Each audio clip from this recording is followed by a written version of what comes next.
Ramadan. Ya, tahun ini adalah tahun kedua saya melaksanakan puasa ibadah di bulan Ramadan ya, di Provinsi Aceh. Ramadan bagi saya adalah bulan yang mulia. Bulan yang selalu ditunggu-tunggu oleh seluruh umat Islam. Karena ada kemuliaan, banyak hal yang dimuliakan Allah di bulan Ramadan ini. Ada ibadah yang hanya diperintahkan untuk dilaksanakan di bulan Ramadan, yaitu sholat tarawih.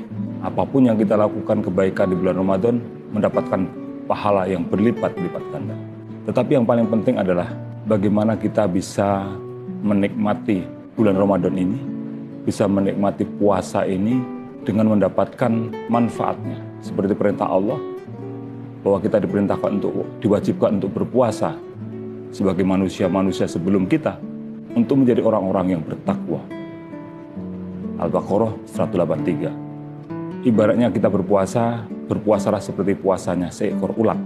Ada orang-orang yang jijik melihat ulat, geli melihat ulat. Tetapi ketika dia sudah puasa, keluar dari kepompong, muncullah makhluk yang indah, kupu-kupu. Itulah transformasi, itulah perubahan menjadi sesuatu yang lebih baik lagi.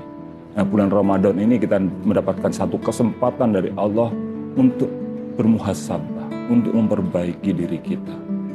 Tetapi ibadah ini tidak berhenti di bulan Ramadan.